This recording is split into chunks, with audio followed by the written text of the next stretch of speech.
Brennan from Thrust Carbon. Thank you so much for joining us for our PhocusWire Pulse, our last one of the year. It's a pleasure to talk to you. And again, thank you for joining us. Likewise, thank you, Kevin. Great to be here. Okay, so Thrust Carbon actually is one of our Hot 25 startups to look for in 2022. So we'll get the formalities out the way and say congratulations for that inclusion in 24 other really excellent companies as well. So congratulations on that. But one of the things that we wanted to talk about with this particular pulse is about emerging innovation, is the kind of the banner headline for this particular pulse this month, but in particular with relation to sustainability. So before we kind of dive into a little bit of that, I wonder if you could give us an overall sense of where you think the industry is at the moment, if you can be as broad as that, with the sustainability agenda. Absolutely. So I think it's useful to break it down to two sides. You've got the consumer, the business side, and then you've got the travel industry side. In terms of the buyers, right, of the businesses that are buying, they're reaching a inflection point at the moment. In the past, ESG was normally a relatively informal process. But we're starting to see a real split where, there's the companies that are trying to continue as they always have done. And then there's those that are starting to take ESG, really seriously.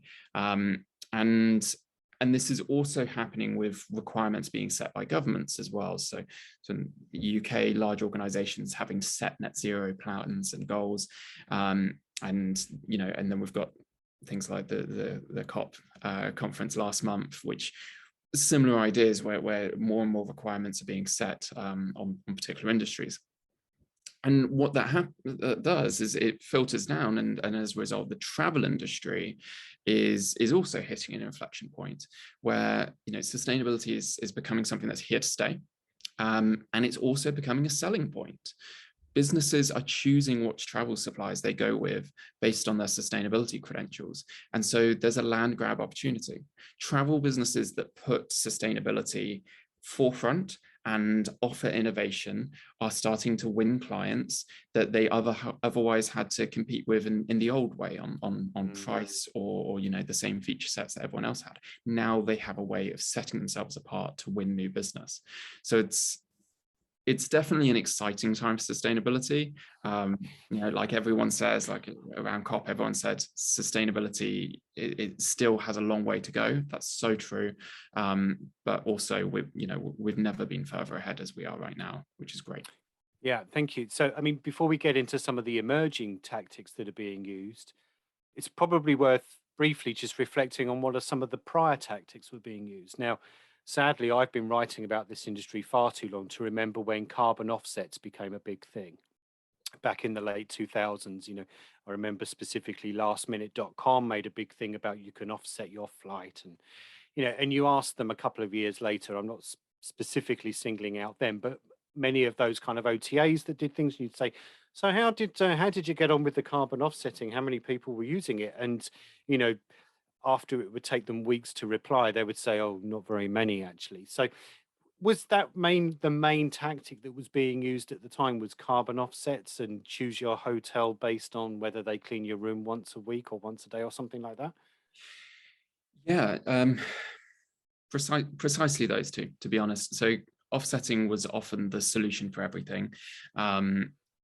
And don't get me wrong, offsetting still has a role to play, but it's come a long way. The old approach used to be, tick a box, the money goes into a black hole. You don't know what it's supporting. You don't know how much of a markup, the business is taking off it.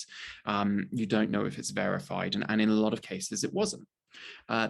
That's changed, as I'm sure we'll touch on in a minute, but ultimately, highly verified offsets are becoming the norm, which is great. But then, we've seen in the consumer space some of the innovations happening recently around point of sale information being provided. That wasn't a thing in the past. The prior tactics really were, at best, you might get a sustainability report after booking where the business could find out in the last financial year they had X number of flights and that emitted X thousand tons of CO2. That was it. And it wasn't enough information to make policy decisions on. all it really meant was maybe you could buy some offsets using that data. So we're certainly coming a long way, and yeah, the emerging tactics are starting to become really interesting. But certainly in the past, it really just came down to the offsetting and that really basic reporting. Yeah.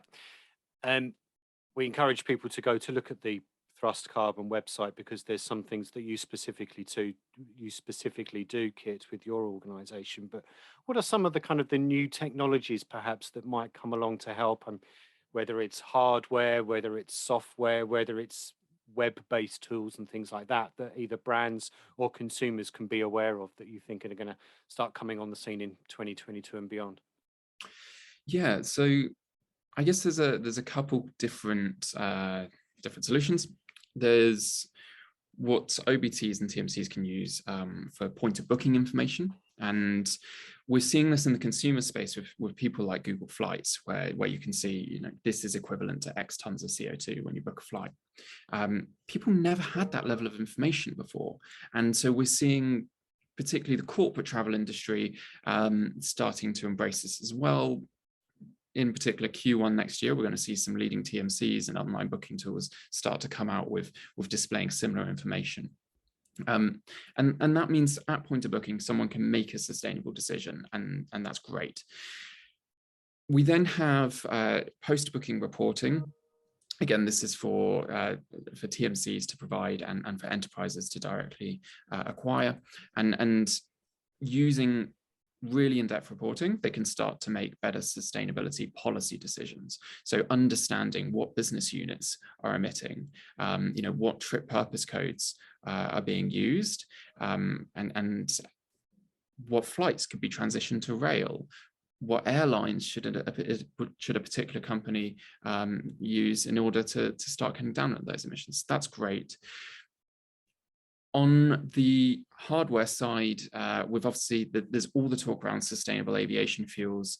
That's really exciting. It still has a long way to go to become commonplace, but serious investment is happening there, particularly as long-haul electric aircraft will probably never be a reality due to physics. Hydrogen aircraft are still 30, 40 years away. So sustainable aviation fuels need to bridge that gap. So that's very exciting. And then I guess the last really cool tool that we're seeing is around carbon budgets. So just like you have a financial budget, if you want to cut down on your financial spend, doing exactly the same thing, setting carbon budgets so that on a department level, there is responsibility and accountability, and you can track those emissions as a travel manager to start to bring down and meet your net zero goals. So I think those are some of the most exciting innovations. And I guess the final one on a hardware side as well, of course, is electric vehicles. Yeah. The travel industry is so far behind on this.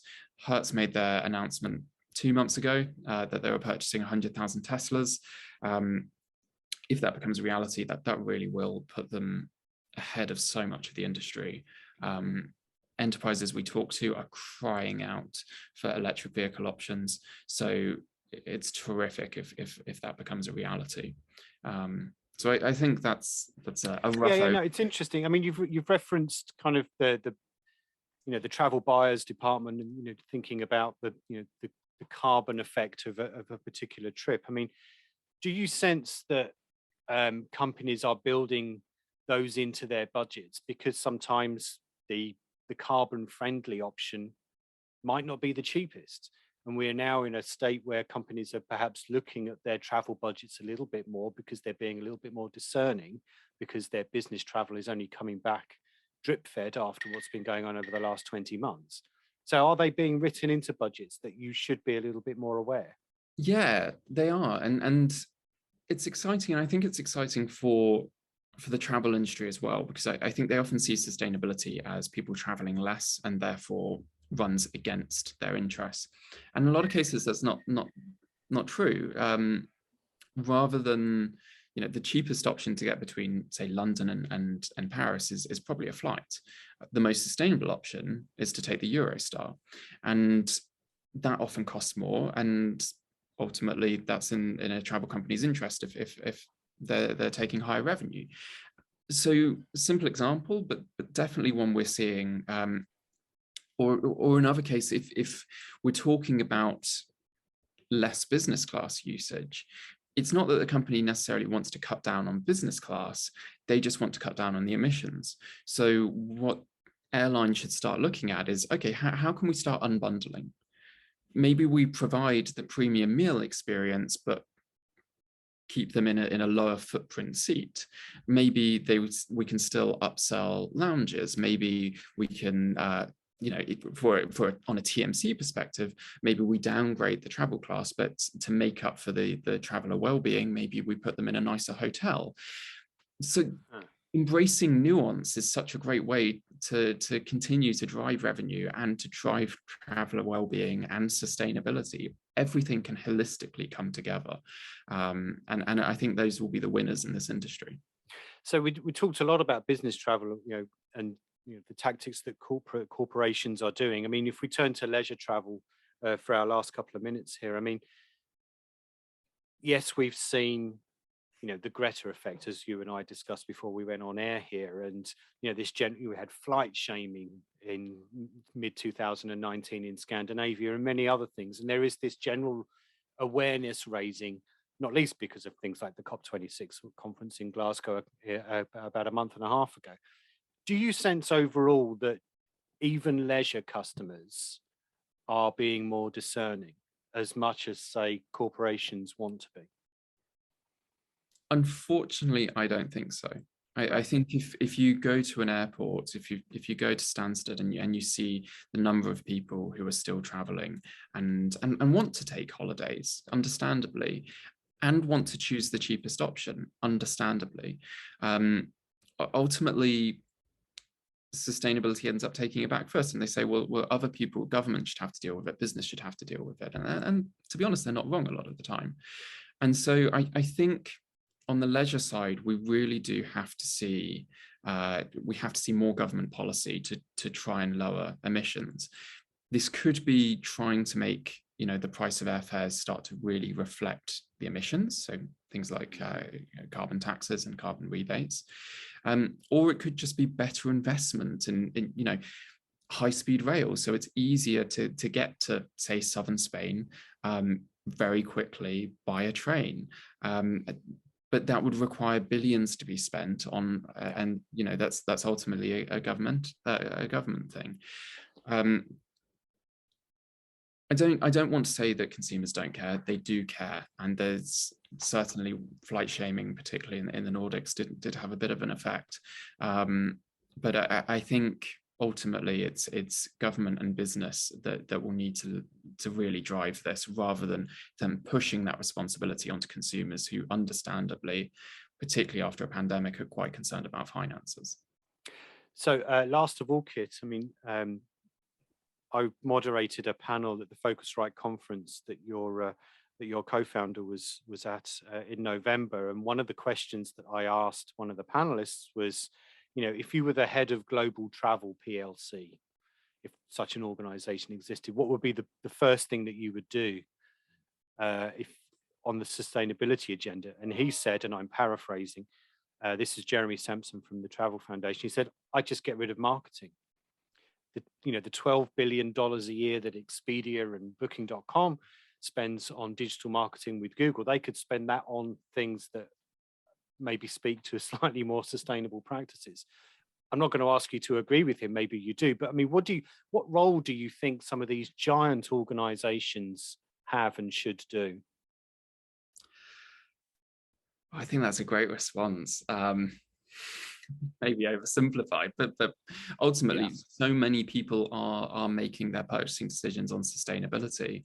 So yeah, rather than just advertising, why not spend $1 billion in a year on sustainability, and that would move the needle and immediately make a large travel company one of the most sustainable in the world. So I do think that's great. Ultimately, I think my answer is on a very similar page. People are making decisions on sustainability, invest in it. invest in it, and it will start paying dividends. And I think it will start paying dividends much sooner than people think. We're not talking a 10, 15-year horizon to get a return. We're talking in the next couple years, people starting to really spend with their wallets, businesses especially spending with their wallets. And government regulation is coming. And I think a lot of companies need to wake up to this, that they might be scrambling to play catch up. Airlines might be scrambling to source enough sustainable aviation fuel when sustainable aviation fuel minimum requirements start coming in. So invest now, otherwise you're going to be stuck down the line. Right. Again, we encourage people to go to the Thrust Carbon website and see some of the things that you're doing. Once again, congratulations on your Hot 25 selection this year. And last of all, Kit Brennan from Thrust Carbon, thanks for joining us on PhocusWire Pulse. Thank you, Kevin.